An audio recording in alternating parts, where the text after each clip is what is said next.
Great. Throw your screens out. That's where we're at now. So we all are holding our stuff. I just want to give a heads up to everybody who's going to listen to this conversation. It's so important that we know this information and how harmful screens can be, but also how we can be part of the solution to make sure that we're not getting destroyed by screens out here, especially for us parents. Now, we're joined by tech expert X.Eyeé. Hi. Hello. Thank you for Peace, being peace. here. It's so good to be here. I feel like I never am in New York, but being able to come for something as important and as intentional as figuring out how we can coexist with technology, it's like I'm on a flight. I'm on a flight for that. Yeah. And now you're originally from the Bay? Mm-hmm. That is so great. Now, I also know that you attended UC Berkeley. Mm-hmm. I graduated Go Bears. Let's go Bears all day. So I want to talk a little bit about you being a tech expert. For somebody who's just, not fully understanding what that means. What is this conversation about? What is a tech expert? What do you do? Okay, so right now, what I do is I make sure that AI helps more people than it hurts. So if you're someone who cares about that, there's lots of career fields out there. Oh, good. I started out as a software engineer, so someone who was literally coding all day. I switched over from that into program management when I went from Microsoft to Google. Right. So figuring out how to organize the people who are coding all day and the people who do the accounting and do the legal and do the research Right. and how do all of them communicate and get stuff done. So I got to do that. I went into product management, which is deciding what needs to be built next and why you build it. So at Google, as a product manager, I created 2 research teams of my own. One of them was called Muse. It's media understanding for social exploration. So we would take a bunch of video, let's say an advertisement, and we would take that advertisement and we would put it inside of our AI, and the AI would tell us, hey, in this video, this is how much a man was seen on screen versus a woman. Well, we fixed that language and said, this is how much a female bodied person is on screen versus a male bodied person is on screen, or masculine presenting, right? Sure. And we had that, and then we'd measure how much they were seen versus speaking. And so internally at Google, we measured all their ads to wow. determine who was represented and how, right? And the other research team that I created, because selfishly we wanted to be able to measure skin tone as one of the elements in that tool. So I created the skin tone research team at Google, which found a way to make sure that AI could see Black and brown skin tones, and also it could see some of the lightest people on the planet, like people with albinism. So now day to day, I run my own consultancy. I work with a number of Fortune 500 companies and major investors, helping them figure out how to make sure AI helps more people than it harms. Wow, doing the work that matters. Meanwhile, we're here having conversations. So we got some work to do. That's amazing, X. That's incredible work. Please share your insight, share your wisdom with us. I mean, at this point, I feel like a lot of us saw your work because you talk about responsible technology. What is responsible technology? But think about it like this. Everything that humans create isn't good or bad. It's based on how the humans who made it use it, right? So a knife is not bad inherently.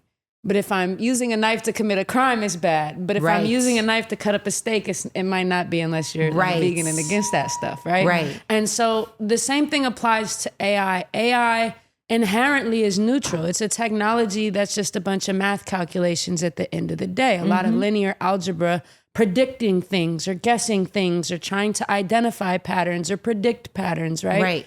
And so inherently that technology is not good or bad. But when you turn on the math calculations ability to predict whether or not someone might commit a crime in the future, that's a little scary. When you turn it on to predict whether or not someone should get a home loan and there's no humans reviewing, that becomes kind of scary. When you turn it on to figure out if the person receiving unemployment benefits is actually supposed to be receiving them, and then there's no humans looking over it, that becomes scary. Right. And that happened in Michigan in 2014. So these problems in these systems being put into society without our full knowledge and without our full consent or even baseline testing is really what's causing the need for people to think about this stuff intentionally, right? And think about, hey, how do we build these systems and turn them on in a way where they can benefit the people and make profit, but not put us in a position to turn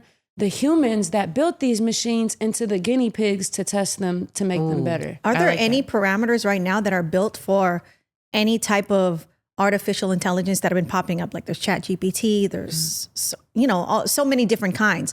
Is there any kind of guardrail or governing system right now? So the boundaries we do and don't have around AI are very interesting because AI is so new. So the laws around it are very new too, and the policies and the processes.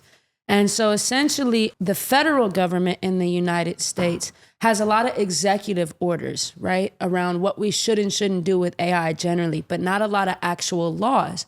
And the reason laws are important because laws determine how things are used. Laws aren't like, hey, this is in one law, everything we need to regulate cars. It's like, hey, here's a traffic law. If you run through a red light, then you can get fined up to $300 to stop people from running through a red light. So we build laws around what we don't want the technology to do. And so in the state of California, because again, the federal government doesn't have a lot of laws, so states are making them basically one off. And now the state of California is making a bunch of AI laws because in the state of California, 32 of the world's 50 largest AI companies are based there. So they're all gonna have to listen to California's laws before maybe Ohio's laws. So in the last year, I think something like 34 AI bills have been passed in the state of California. Wow.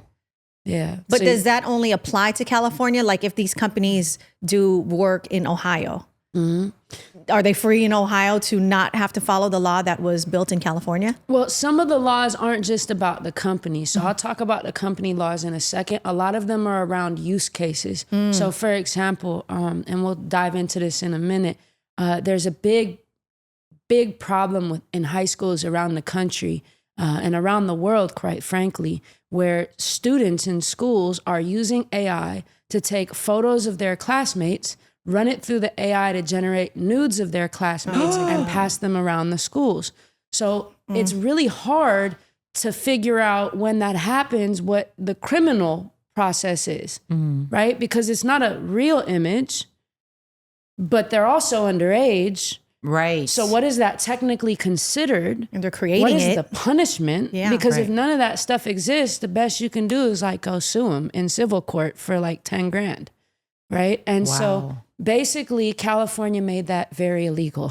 Right. Like with a process for like, this is like what you need to arrest people. This is like the criminal statute. This is what it means. Damn. And even another law that was passed, they updated old laws around AI generated CSAM or child sexual abuse material, or like AI generated child porn, where the California state law said that like these things are illegal, but it like had language in there like child, and people were arguing that like that doesn't mean AI generated children. Like if there's not real children involved, like is it technically illegal? And so California had to update its criminal statute around child sexual abuse material to make sure it was explicitly clear that if you use AI to do that, you're going to jail. Yeah. And so the laws, a lot of what you're seeing being passed in places like California or even New York, which has like, hey, which has laws like, hey, if you're gonna turn AI on in the hiring process, you have to test it to make sure it works equally well for everybody across everything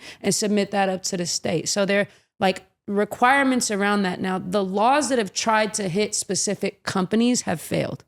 So there was like a big law, you know, California has all these AI laws that got passed, but national news only covered like the one that failed, right? And that law was trying to regulate big companies by using how much money they make as like a proxy, because you can't like make a law that says Google has to pay this much or OpenAI or Microsoft has to pay this much. So they were like, hey, if your company makes or spends like $100 billion a year or more training AI models, then you need to follow these rules. Right. Now, the problem is that the whole basis of that law assumes that the more money you spend, the more dangerous the AI gets. Right. But that's not true.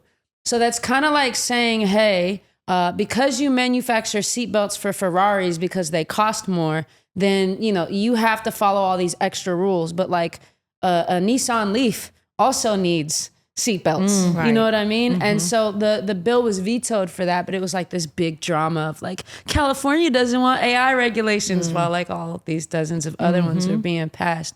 And so it's really hard because even once you pass the law, how do you enforce it? How do you know if the companies have done these things for real?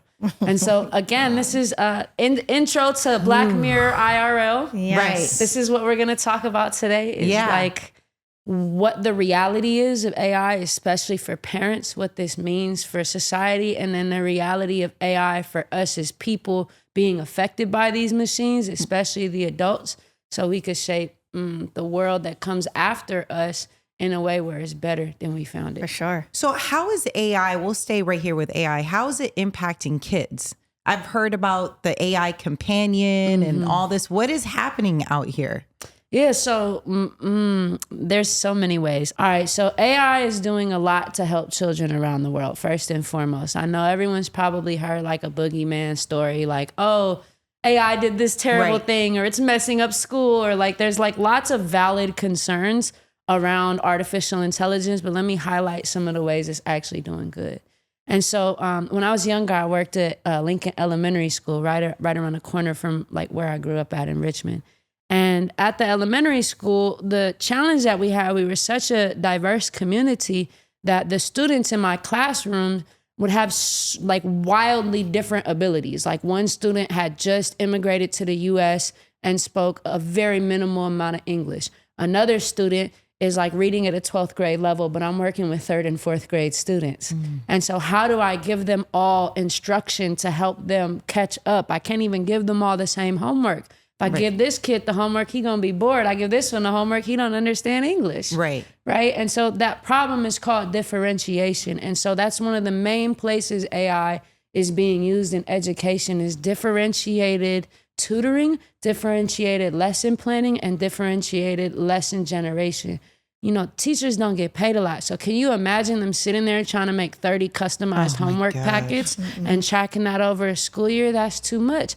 But there are AI startups out there that will let you take a YouTube link, maybe about a news story, maybe about a sports game, maybe about an issue or a history lesson that you're teaching the kids. You could drop it into the tool, say, I want it for this grade level against this standard, this Common Core standard or this state standard, generate a whole lesson for me.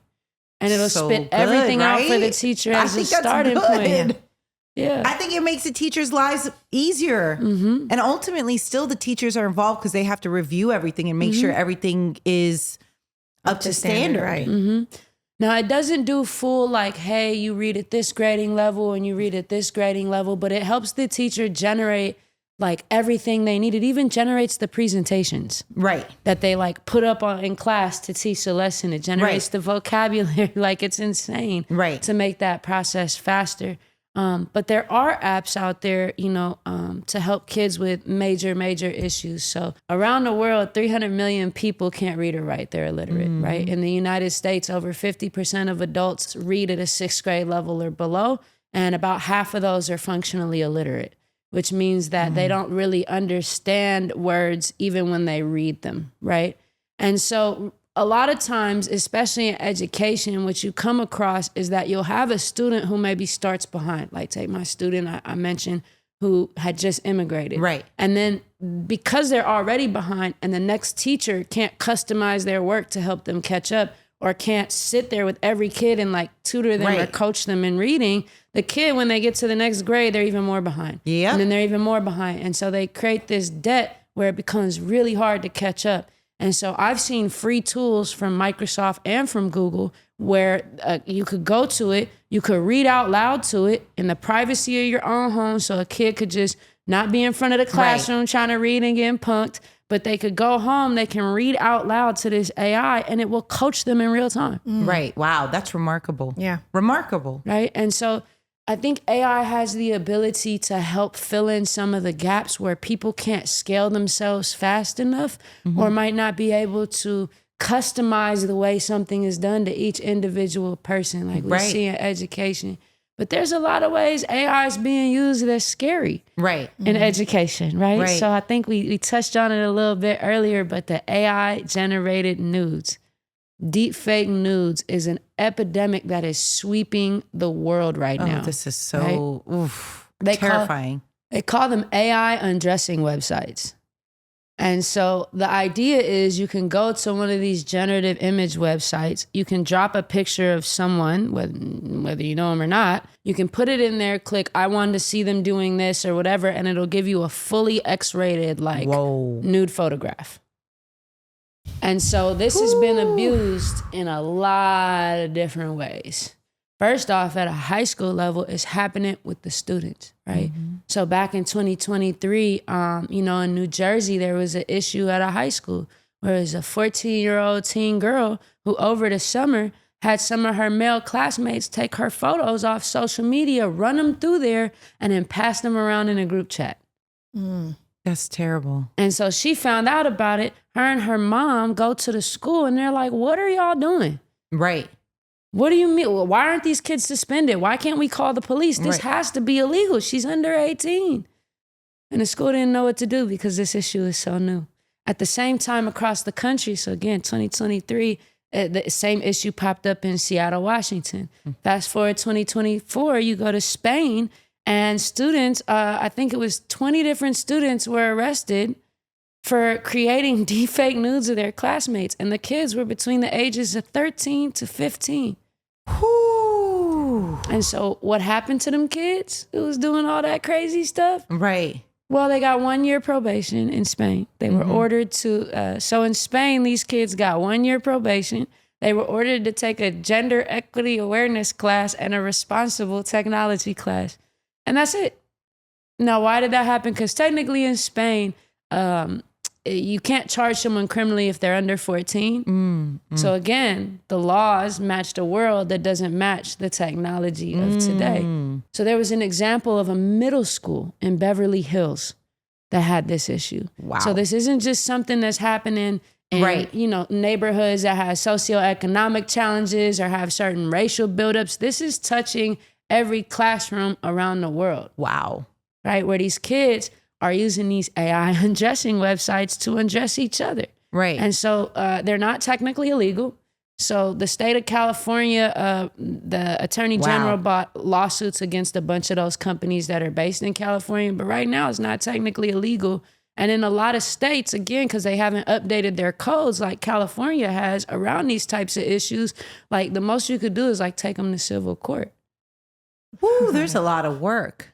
So who is leading the charge for guardrails when it comes to AI and kids? Is there like a central place, or is this kind of like the Wild Wild West and everyone's just figuring it out in real time? I would say both end. Yeah. I would say that there are groups who are doing this, like the Electronic Frontier Foundation, like a lot of the like responsible tech OG groups are doing this as well. I haven't seen any like pure parenting organizations doing this kind of advocacy. A lot of work around this is coming from students filing lawsuits around this issue specifically. So there was a private school out in Pennsylvania where I think the head of the school had to resign because the student just sued. Right. He was like, oh, no. If y'all aren't gonna, suspend these students, I don't care what the law says.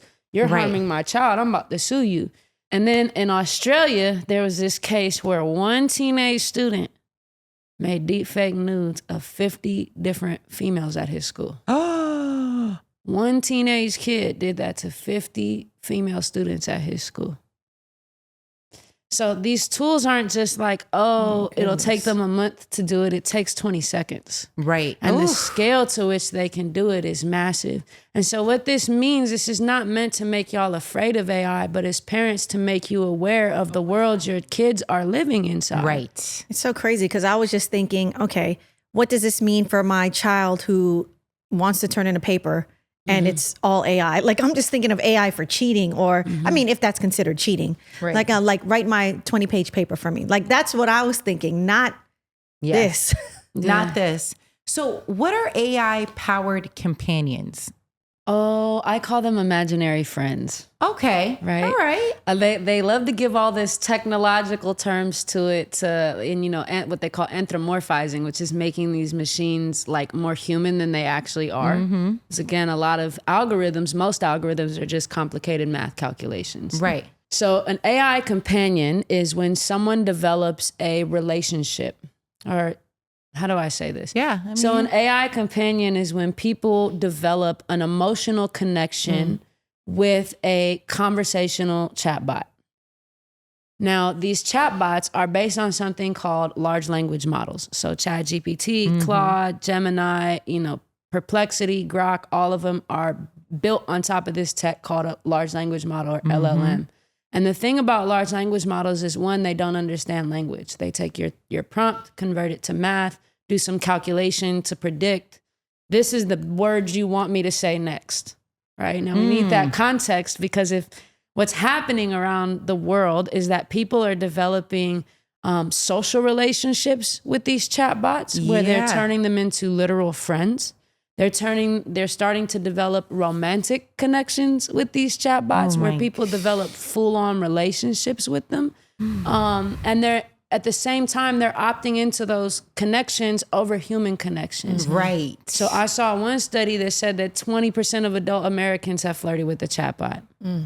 I think the percentage is around the same for high school students in America as well. Wow. There was another study that showed that over 30% of students said that they have had those types of conversations with the chatbot, but that they also would prefer to have those conversations with the chatbot over another human. Why? Did they mention why? Well, remember, the architecture underneath these chatbots is intended to predict what it thinks you want to hear. So it's not going to give you objective truth, right? Ooh. It's going to guess what it thinks you're trying to talk about, what it thinks mathematically is the next best word. Well, it doesn't even see it as a word. What the next best token is. Right. Right? For you to have in order for you to keep engaging it. So what are the dangers of this? Because just looking like, all right, you want to have an emotional connection with a chatbot, right? Like, what are the dangers now? So I think the biggest danger is that those chatbots they're cheerleaders. They just tell you what you want to hear. They're not capable of giving you like objective truth, because again, they are designed to predict what it thinks you want to hear. Right. So on a technical level, we call them stochastic parrots. Okay. In reality, we call them hype men. Right? Yes man, hype man. Yeah, they're yes men, they're hype men. They always agree with you. Even when you tell it don't agree with me, it's gonna agree with you. Why? Because that is how the mathematical formula works. You can't prompt it out of doing that. You can't ask it enough times to stop doing that and expect it to. It's literally how the math works underneath this engine of these chatbots, right? And so basically, the dangers of that is if you're talking to something that always agrees with you, if you're doing that, then you are losing your ability to check yourself. Yeah. The other thing is that these chatbots have been shown to be biased against people with mental health issues. And so understanding that we have a real issue where I think it's 20 or 25% of Americans don't have access to the mental health care that they need, these chatbots could seem like a great low-cost alternative that's more accessible. But if you're someone who has an existing issue, the fact that they agree with you so much can set you into psychosis. It can fuel or trigger paranoia. It can prevent you from developing proper self-accountability measures, because therapy isn't just talking, right? It's the person knowing how much to push you, holding your history while also pushing you into your own future, knowing body language, things that a little text box can't see. Right. And can't understand. Right. And so you're getting into this situation where on a smaller level, there are funny examples. Like there was this one story of this woman who divorced her husband because she was like taking pictures of her like coffee and putting it into ChatGPT and being like, is my husband cheating on me? And it said yes. Now, on more dangerous examples, there was a man in the US who was very mentally ill. He was paranoid schizophrenic and he lived at home with his mother. And he started talking to one of these AI chatbots about his suspicion that his mother was following him and tracking him. Now, this thing is going to agree with him, but can you see how like a human would be like, whoa, no, and understand that this person has a condition where them saying that means something's off, but this AI chatbot and text window don't get that. So it starts agreeing with him over and over and over again. And that man took his mother's life. Right. And so on a very low level, talking to these things isn't harmful, but on a very human level, talking to these things to replace human connection, human reflection that have a lot more nuance than just text on a screen can introduce dangers at every level. Wow. What are some of the risks with overexposing kids to AI powered content in general? Like tell us some of the harm that could possibly happen. Well, I can talk about not necessarily AI generated content right now because that's a new, I'll talk about deepfakes in a second. Yeah. But I want to start off by talking about the algorithms that power the way that your kids see human content, right? And so AI isn't just the things that you go in and like use to generate it. AI isn't just generative AI. AI is everywhere. AI is in Google search and it's been in there for 25 years. AI is behind Siri in your phone. It's behind your Face ID. It's behind the automatic filters when, your phone takes a photo and it automatically adjusts it for you. If you've ever talked to your phone and then it writes the text down for you, that's also AI, right? And so there's a different type of AI from generative AI that powers the way in which we all get served human content. On social media, we call it the algorithm, but really in the technical community, we call them recommendation algorithms. And those are systems that learn you to recommend something to you. So on Amazon, they learn your shopping patterns to recommend products to you. On Instagram, they learn what content you like to spend time on, and then they serve that to you. So on YouTube, same thing. TikTok, same thing. And so the issue here is that those systems and the platforms that they're built for are designed and intended to keep your attention as long as possible at any expense. Yeah. Right? Because attention is the currency of our time. And so the more attention you give that one platform, like the more you doom scroll on TikTok, or the more you're liking posts on Instagram, or the more you're saving and sharing videos on TikTok, the more money they make because all of them are advertising companies, right? And so these algorithms are not designed to give your child inspirational content naturally or to give your kid STEM content naturally. In fact, TikTok has a whole separate tab you have to hit to go get STEM content, right?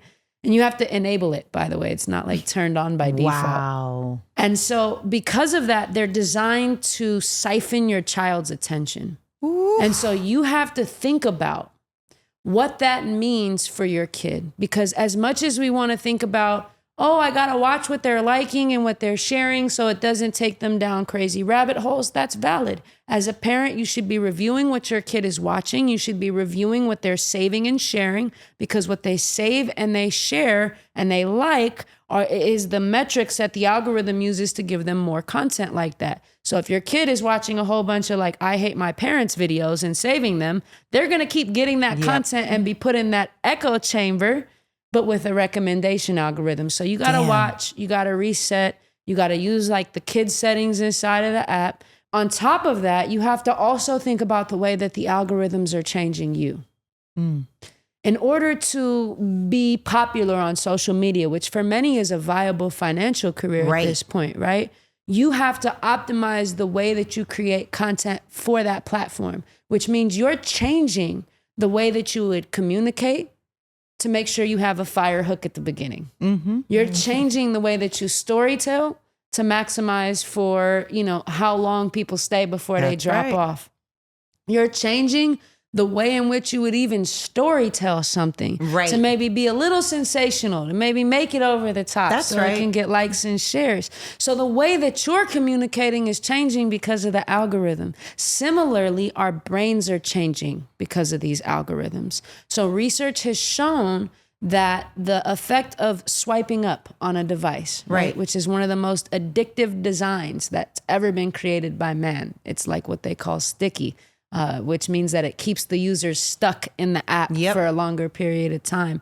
So swiping up and the way in which we engage short form social media content affects the dopamine in your brain to create neurological activity similar to a literal drug addict.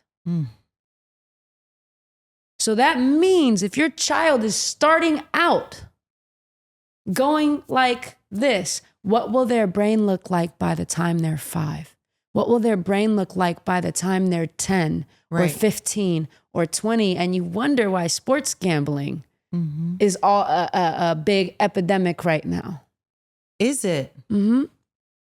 Okay, explain that. What is the connection here? Like what, you know? The connection is that our generation and the generations coming up, Gen Alpha and Gen Z, have been raised on screens. Right. They've been raised with these systems where millennials might take 8 to 10 seconds to see a piece of content and say, hey, this is trustworthy. Gen Z and Gen Alpha take 3 to 5 seconds. Their brains are literally changing because they have grown up in relationship with machines. Right. In a way in which millennials did not. Right. We developed relationships with the machines, but we didn't develop a relationship with ourselves through machines. Right. Right. And so now we're at a point where that's about 15, 20 years of that type of stuff, right? Right. Where the way in which you shape yourself is to better participate with a machine.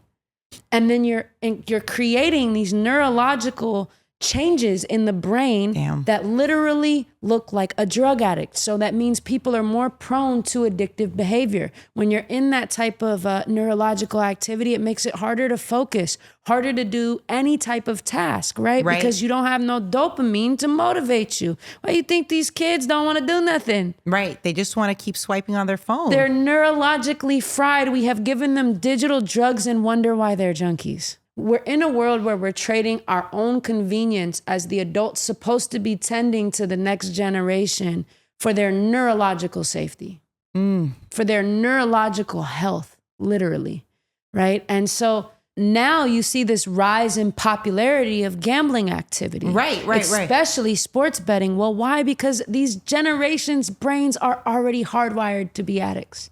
To be addicts who sit on a phone all day and scroll so that a mega corporation can make billions of advertising dollars by stealing their attention and their focus, so that they can be able to be popular on a platform because the economy hasn't created enough jobs for them, right? And the same kids who grew up on video games that had gambling-like activity inside of them with their loot boxes inside of games where you got to play even longer to go get a box because it'll randomly spawn an item and it might be rare. So their brains were primed from playtime because of a failure of parenthood.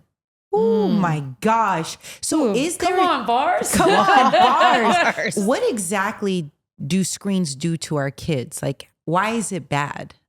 So the screen itself is bad mostly because of the lighting, right? It's the way in which they light the backlight of the screen is there. It's a color that in your brain triggers off the neurons the same way it would as if your kid was going into sunlight. So same thing on the phones, the iPads, the Android tablets, the Kindles are a little bit better because they use a different type of lighting, but that's the challenge. So even TV screens, everything. So I would say old school TV screens, not as much, but you doing a high definition LED, I can see the pimple on your nose and the mole on your cheek. Like that's definitely bad. And also it's because of the addictive behavior that we project with the screens, right? We have developed, like, screens again inherently are not bad. Technology in and of itself is not inherently bad. It's the way that we use it. So I'm sure that if I glanced at my phone once a day, it wouldn't mess up my sleep cycle chronically and then make me develop actual sleeping conditions. Right? Because you're in bed, you get in bed, you lay down, you pop open your screen and you've just told your brain, I'm going outside, it's sunny, which is why you can't fall asleep. That's why they tell you put your phone in another room. And when it comes to screens and scrolling, what does scrolling do to our kids' minds? Like, Why is that bad? Why is it harmful? So scrolling, which is something that has been, so not scrolling, but specific. So swiping up specifically was invented by Silicon Valley because it was something that kept people in the app longer. So they built it and changed the way in which people interact with an app, what they call the user experience. They changed the UX of this to make it so that you would spend more time in the app. Why? Because then they get more money because they can sell it to advertisers for longer, right? So there's literally books about this. There's a book that teaches you how to build like addictive products called Swipe Up, or it's called Swipe to Unlock, right? Wow. There's another one called Swipe Up that like talks about how it changed everything. But the problem is that swiping up is so effective because it triggers off dopamine hits in your brain. It's like it triggers the reward mechanism to say, I did something good. I'm being rewarded. I'm being rewarded. I'm being rewarded. I'm being rewarded. Now, what that does to the brain over time is it changes the neurological activity inside of the brain to mimic the addiction loops, to mimic the dopamine loops and cycles, just like an actual real drug addict. So swiping up is a digital drug that turns our brains into actual drug addict brains. So is there a difference between good screen time and quote unquote bad screen time? Like, all screen time is bad screen time. So how do you manage that? Because I feel like it's inevitable. And then even before, we were kind of talking off camera before about screen time, and the news that you get from it is like social currency for these kids who go to school. Everybody's talking about the latest TikTok dance, but if they're not on screens, it's like, what do they have to offer to that conversation where they can feel like they're part of something? Like, I guess bringing back my question is, how do you manage screen time at this point when it's such, almost feeling like it's inevitable? Yeah. So, I feel like there's a quote that feels really relevant right now by my favorite author, Octavia Butler. She said, there's nothing new under the sun, but there are new suns. Oh. And I think about the question you asked and want to reframe it, which is, hey, society has changed for my kids. How do I parent them through this change? Right. And I'm sure that when farming changed from oxen and horses to tractors, people had to ask that question. Our great shift is technology, specifically AI. And so how do we change? First, we have to understand how these things are showing up in our kids' lives and make a conscious decision about if we're going to allow that to happen. It's really that simple, right? And so the recommendations from medical professionals, your kid under 2 should not have screen time at all. It shouldn't be staring at an iPad, period, at all. Not playing with your phone because you want to go do something else or because you legitimately just need a moment. Give them some blocks, the little wooden blocks. Give them some giant Legos, something else, right? And then they say up until, around age 8, it should be 1 to 2 hours a day. And the reason for that is because of what's developing in your child's brain during those ages specifically, and the way in which these devices interrupt their neurological growth. So if you're introducing something that's constantly pouring artificial light into your child's eyes multiple hours a day, which mess up their circadian rhythm, which means that it becomes harder to fall asleep because that artificial light tells the body to stay awake. You're putting in front of them artificial colors. So if they're really young and as they're learning vision and they're learning how to see and object detection, etc., you're sticking a screen in front of them with a bunch of bright colors, not the real world that their eyes were built to learn from, right? And so you end up, when you pair those screens, oftentimes they come with some form of a video app or a social media or one of these apps that is looking for dopamine hits from your kid, right? And so by giving them that and you pair the screen with the machines inside, what you end up getting is a situation where kids' brains, the wiring for attention and for focus is short-circuiting constantly, right? And so the brain physically cannot pay attention to more than one thing at a time. You might feel like you are, but like on a hardware level, the brain can only have one main task at a time. So I read this book. It was called Instabrain. It was a longitudinal study of Gen Z and Gen Alpha and how they use technology. And let me ask y'all a question. How many apps do you switch between in a day? Oh my gosh, a lot. But that's because of work. No, but just guess, like 15, 20 maybe? I don't know, man. I think apps. Apps. Apps. Like which apps I'm do you on bounce Instagram between? and then I'll order food. I'm about like 4 in, 5. Yeah? I'll run at 5. All right, so these teenagers at the time, and this book is old now, it was literally like 20. Like, what apps are they on? What are they on? They're just context switching because they grew up in that world. Just like, remember, our parents couldn't move on a computer the way we could. Right. They grew up with it, so it worked. It's easier for them to have that kind of context switching. And it's to a point now where these kids are now these young adults who cannot focus, so much so that like Netflix releases these user research reports that are like, we know people only watch the very beginning and the end of the show because they're doing other things at the same time. Wow. Right. So they like optimize their content for the very beginning and like towards the end. So you pay attention again because they know you're not going to watch. But when we think about what that means for humanity, if we cannot focus, how can we move forward? Right. That's right. If I have a goal or a vision and I can't sit down for an hour and focus on it enough to actually make meaningful progress, what does that mean? That's right. For that individual and then for that collective society. Now we have to understand that these people who run these companies do not let their children have access to this technology. Do you really think that Mark Zuckerberg is sitting there letting his kids scroll TikTok all day? Do you think that Bill Gates' daughter was trying to become a TikTok star? Or is she like an award-winning equestrian, like horse riding person? Do you really, really, really think that all of Elon Musk's kids are sitting around playing Fortnite? No.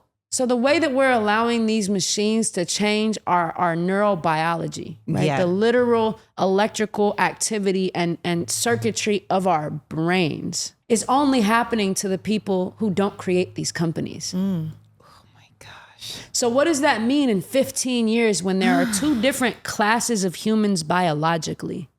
One whose brains have grown up in partnership with machines, who are groups of children who grew up with more imaginary friends than human ones, because that's the new social dynamic where kids are talking to each other about their imaginary friends that they make with AI. Like it's normal to have an AI boyfriend or AI girlfriend or AI they friend, right? Like legitimately it's normal now.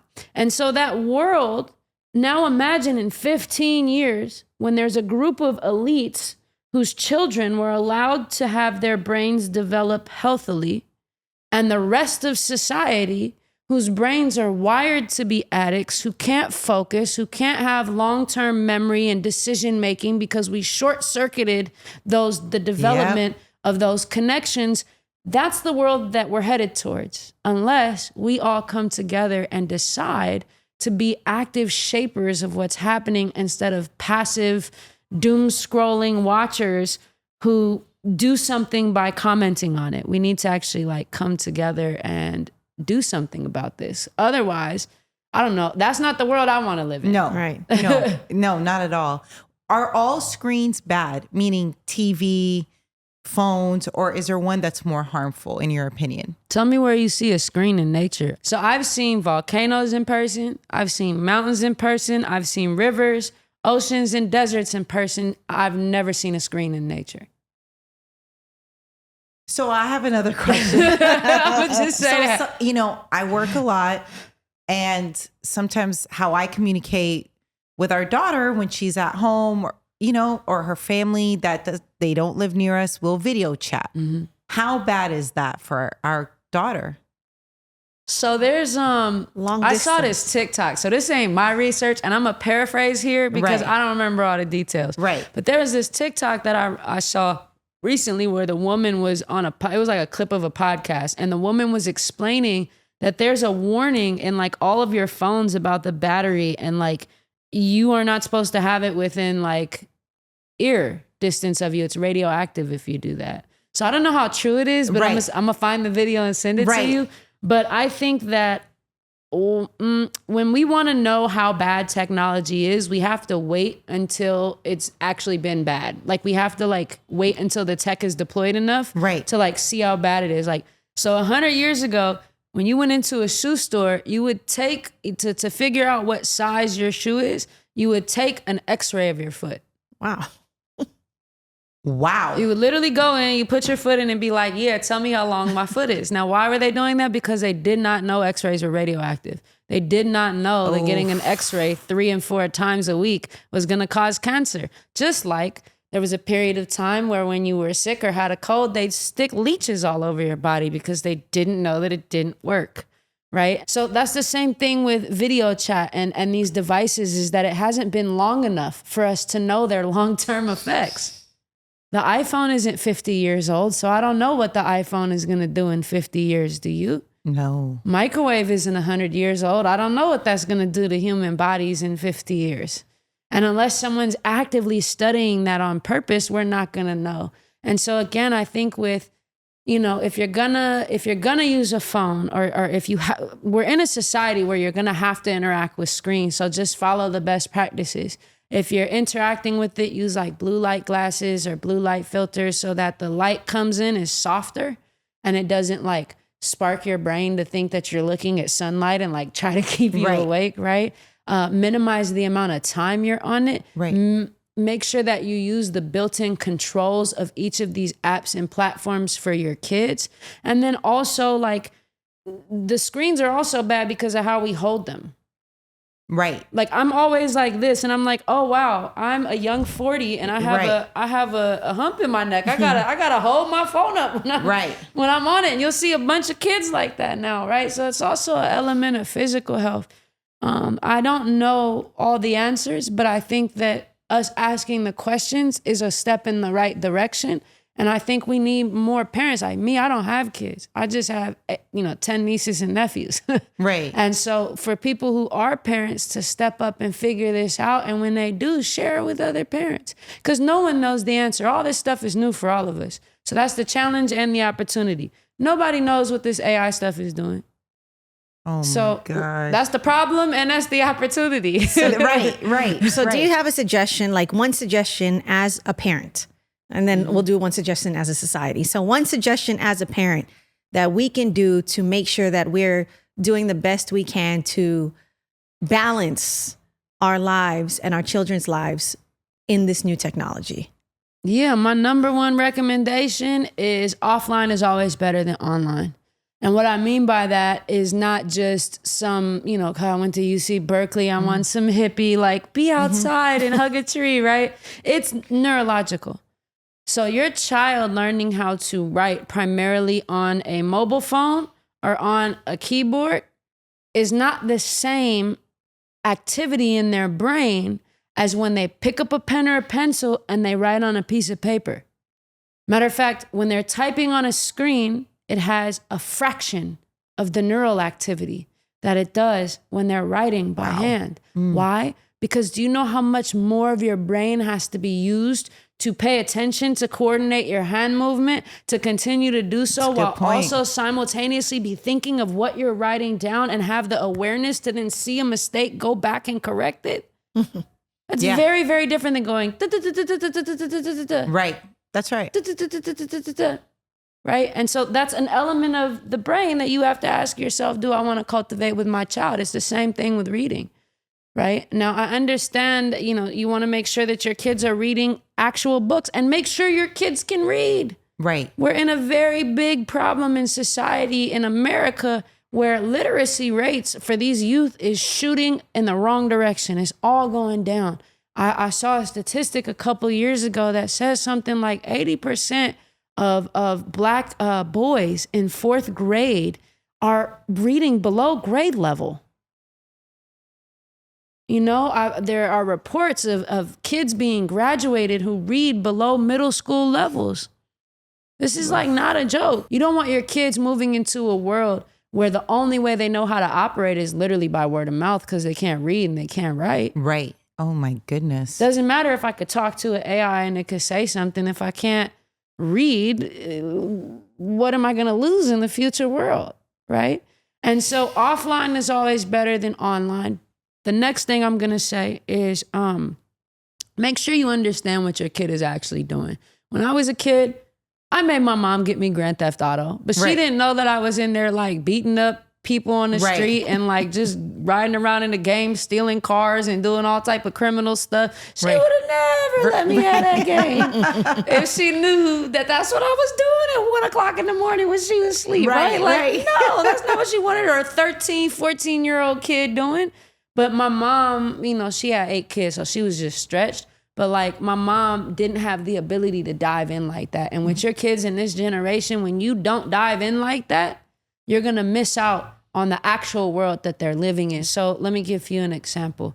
So games have changed so drastically since I was playing Grand Theft Auto on that PlayStation, right? Like when I used to get a game, when it was like the PlayStation 2, you would get the game in the box on a CD, and that was the whole game. There was no login online, put a credit card in, buy all this other stuff.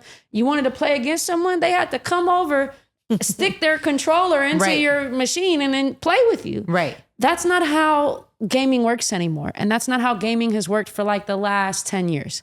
Most gaming is online first now, which means that they want you to download the game, or, you know, you put the CD in and you still have to download the game. And then when you go into most of these games, especially the most popular ones, either by default, you're in the game with real people who are also playing it, or there are options that your kid could pick to easily jump into a game with real humans you don't know. Oh my goodness. Right? So with most popular gaming consoles like the Xbox and the PlayStation, you have to go in and disable the voice features. So that means that your kid could, let's say they're playing Fortnite, they could go into the online mode, jump into a version of the game where they're playing with dozens of strangers, almost 100 strangers online, have a headset in, or have the people talking to each other in the game, going through the literal controller because they have speakers in it now, and you don't know what they're saying, who they're talking to, what type of relationships they're developing with these people, where predators are at, absolutely, who then lure them off of those apps onto things like Discord or WhatsApp to, you know, pretending to be little kids, and they lure them off to try to meet up with them, right? So if you don't know that game isn't just, well, I didn't get them the shooting game, I got them Fortnite, I got them the cartoon game. All of them have online features by default. So you have to first, as the parent, go and make sure you have parental controls. Make sure that you make the family account, not just your account. And then I'm gonna make an email for my kid. Like, take 10 minutes and go to YouTube or TikTok and have them show you a short form video about how to set up parental controls inside of your gaming system, or inside of your social media sites, inside of your YouTube, inside of your TikTok, your Instagram, so that you can be aware. This does not mean stalk your child. Don't be a weirdo. Right. This means be aware of what your kids are doing, and about why it's important that you're aware is because you understand the dangers that are in there. If you didn't know any of the things that I'm telling you today, then you can't protect your kids from them. Right. Jeez, I don't know. Let's move to the mountains. Yeah, let's move to the mountains. Throw everything off up. Screen. We have a lot of work to do. A lot. But there's also like so much beauty in it, right? Like we come from, well, at least like, I think about my grandma, who I mentioned in the very beginning. And she grew up in, Albany, Georgia in the 1930s, which is very, very, very different world than the one we're sitting in here now, especially as people from different backgrounds, right? And so I just imagine that like her ceiling in society was being a secretary or a teacher. So she became a secretary when her sisters became a teacher. And that is like below the floor now. So as this technology is evolving, we might not know exactly the right answers. We might not know exactly what we need to do next March or before the next election, but we can know that the first step that we can take is to understand what the kids are doing. To understand what's going on, and then understand that change is a conversation. It's not a monologue where you get up and say, this is what we're doing, and then everyone agrees and it's done. It's a negotiation. Right? And so it's okay if all we do is take 2 baby steps. If all you can do as a parent who's, taking care of your kids and your family and dealing with yourself and with life, like, No one's expecting you to stop and become an activist, but just make sure that you can have the right conversations with your kids so they don't grow up making nudes of their classmates or making deepfakes of people they don't like to introduce bullying or, not say anything in the meeting when they work at a company that wants to make an AI to do something crazy, like predict if you're going to do a crime in the future.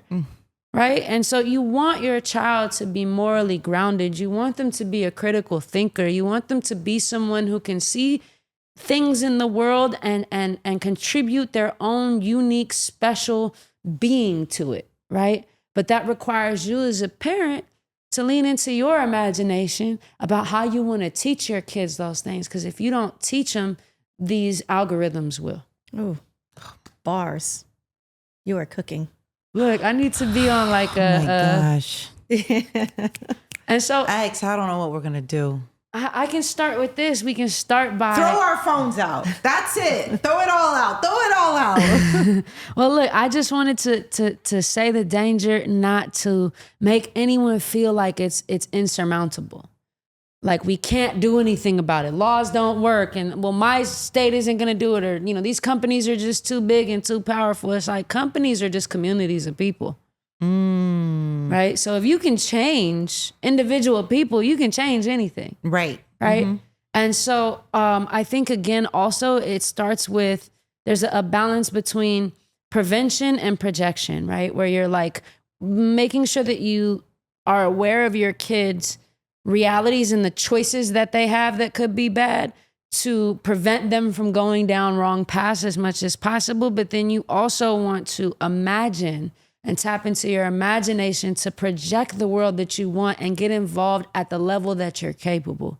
Everyone is not expected to just spur up 50 AI bills and start arguing or to actually get rid of your screens and go live in the mountains. But maybe it starts with like conversations with your kid and their friends. Maybe it starts with you putting a rule where, hey, we have a day in our house where we do not have screens at all. Hey, every night at dinner, we have no screens. Right. Just little moments of balance, right? Hey, we're going to do this screen activity together. And then we're going to talk about it. Hey, every week as a parent, I'm going to find 20 minutes just to figure out if my kid is even using this tech for that stuff. Right. Hey, I noticed you play the Xbox a lot. Yeah, I do. Well, what game you play? Call of Duty. And that's all they're going to say. So you say, well, why do you like that game so much? Understand your kid. Same thing. Hey, I saw this crazy study where they're saying all these kids are falling in love with chatbots. You know anything about that? Because you probably didn't even know that you needed to know that about your kids. Right. Exactly. Right? But the step to the answer is us starting there. Because again, I ain't got kids, so I can't tell parents what the answer is. The parents got to come together and come up with that. Right? And so, again, my grandma used to say, if you could see a problem, it's because you're a part of the solution. So as you're hearing all of this like crazy, scary stuff today, just understand you only are understanding it because you're going to be one of the people who makes sure that it's different moving forward. Right? Boom. Boom. How can people get more of you? I don't know. Drag me out my house. Like, could they follow you on socials? Do you have a website? Like, what's the best way if people wanted to continue to hear conversations from you? All right, so if y'all want to stalk me, y'all want to follow me. No. So I would love to stay connected with all of y'all and to also connect with everyone who's listening. I learn a lot from everyone who engages with me, and I'm honored to be here to share. So y'all want to tap in with me? I am at Tech with X on all platforms. Even my LinkedIn is /Tech with X to make it easy. I also come out if you're at a high school or at a middle school. As a former educator myself, I love to do AI education for teachers and for students as well. So if that's something that you do, please reach out to me. I would love to get involved, especially if you're working with formerly incarcerated youth. As one myself, I love to give back to the experiences that shape me. So I look forward to tapping in with all of y'all. Thank you for sharing all of your information with us today. Yeah. We're so thankful for you, and thank you so much. Thank you for having me. Of course.